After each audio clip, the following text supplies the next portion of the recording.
Et si on pensait à notre vie spirituelle un peu comme la nature, avec ses propres saisons? Il y a un temps pour semer, un temps pour récolter, mais aussi, et c'est tout aussi important, un temps pour se reposer et un temps pour agir. C'est une idée qui paraît simple comme ça, mais en réalité elle est super profonde. C'est ce qu'on va explorer ensemble. Alors, voilà la grande question. À l'instant même là, maintenant, dans quelle saison spirituelle est-ce qu'on se trouve? Est-ce que c'est une période de repos, de croissance, ou au contraire d'action super intense? Le truc, c'est que identifier sa saison, c'est vraiment la toute première étape pour piger ce qu'on est en train de vivre et d'apprendre. Et franchement, ce qu'il y a de plus réconfortant là-dedans, c'est cette idée toute simple, les saisons, elles passent. Qu'on soit dans une période difficile ou super joyeuse, aucune saison n'est permanente. C'est un cycle tout simplement. Et rien que de savoir ça, ça peut vraiment aider à tenir bon dans les moments plus rudes, et puis à savourer à fond les périodes d'abondance. Allez, on commence notre cycle. Et on commence avec l'hiver. Souvent, on voit l'hiver comme la fin de quelque chose. Mais ici, c'est tout le contraire. En réalité, c'est le fondement de tout. C'est vraiment le temps du repos, de l'introspection, ce moment où on se recentre sur qui on est, au plus profond. Pendant l'hiver, le focus est complètement tourné vers l'intérieur. Le mot-clé, c'est vraiment être et non pas faire. C'est un moment pour solidifier son identité, pour prendre le temps de contempler sa propre valeur, pour développer la confiance, la foi. L'invitation, c'est de demeurer, d'accepter que non, rien ne presse. C'est une saison de construction, oui, mais une construction silencieuse et absolument essentielle. Et c'est ça en fait le but de l'hiver. C'est justement dans ce repos, dans cette acceptation de qui on est, qu'on peut vraiment réaliser ce que ça veut dire être une nouvelle création. Ce n'est pas quelque chose qu'on fait, c'est un état d'être, une toute nouvelle façon de se voir. Et l'hiver, c'est la saison parfaite pour laisser cette vérité s'infuser en nous. Bon, après le repos de l'hiver, qu'est-ce qui arrive? Le printemps, bien sûr. Et là, l'énergie change complètement. C'est la saison où les racines vont s'ancrer encore plus profondément, où l'on construit, parfois discrètement, cette base bien solide qui va être nécessaire pour toute la croissance qui s'en vient. Ici, le mot-clé, c'est connaître. Attention, le printemps, c'est une saison active, mais c'est une activité qui reste tournée vers l'intérieur. C'est vraiment le moment d'être intentionnel dans l'apprentissage, que ce soit par la lecture, la prière, les enseignements. L'objectif, c'est de se solidifier, de se fortifier en quelque sorte, avant que les branches ne commencent à vraiment pousser vers l'extérieur. Et attention, cette quête de connaissance, ce n'est pas juste un truc intellectuel. Non, c'est vraiment au cœur même de l'expérience spirituelle. C'est défini ici comme le fait de connaître Dieu.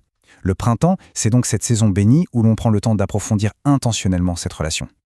Et alors, après s'être bien fortifié au printemps, arrive l'été. Et là, c'est la saison de l'extériorisation. Toute cette croissance interne, tout ce repos, toute cette connaissance qu'on a accumulée, maintenant, tout ça se transforme en action, une action visible, avec un véritable impact sur le monde qui nous entoure. L'énergie de l'été, elle est explosive et complètement tournée vers l'extérieur. L'heure est au partenariat et à l'impact. C'est vraiment une saison de collaboration, où l'on sort de soi-même pour prier pour les autres, pour semer, pour bénir. C'est enfin le moment où on peut voir les fruits de tout ce travail intérieur. On entre dans une phase de multiplication. Et cette action de l'été, elle suit une progression assez naturelle en fait. Tout part de la prière, c'est la base de tout. Puis vient le moment de proclamer, de partager. Ensuite, on passe à l'étape suivante, bénir activement les autres. Et tout ça, ça aboutit finalement à un impact beaucoup plus large, à ce désir de changer le monde. C'est comme une expansion naturelle de notre zone d'influence. Et cette idée de partenariat, elle est vraiment centrale. L'été, ce n'est pas du tout une saison pour jouer en solo. C'est un peu comme les disciples, qui ont été envoyés 2 par 2. L'impact est tellement plus grand quand on travaille ensemble. C'est une saison de ministère qu'on partage. Et puis, après l'effort intense de l'été, le cycle nous amène tout doucement vers l'automne. Attention, ce n'est pas la fin, c'est une saison de récolte, de célébration et aussi d'un autre type de repos, un repos plein de reconnaissance. Là, les mots-clés, c'est célébrer et se reposer. L'automne, c'est une invitation à regarder ce qui a été accompli, à récolter les fruits et surtout à les partager avec des amis fidèles. C'est aussi le bon moment pour consigner par écrit les victoires, pour ne pas les oublier, et pour trouver cette quiétude, cette paix dans tout ce qui a été fait. Et cette joie de la récolte en automne, c'est un peu comme un avant-goût d'une célébration encore plus grande. La référence aux noces de l'agneau, ça nous rappelle que nos petites victoires personnelles, en fait, elles font écho à une joie future, une joie universelle. C'est une invitation à se réjouir, mais alors sans aucune réserve. Et voilà, le cycle est complet. chaque phase a son propre but, qui est à la fois magnifique et bien distinct.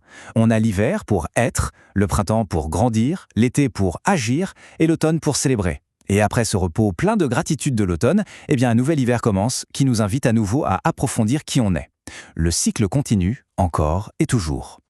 Alors au final, si chaque saison a son propre but, sa propre beauté, la vraie question, elle change, non ?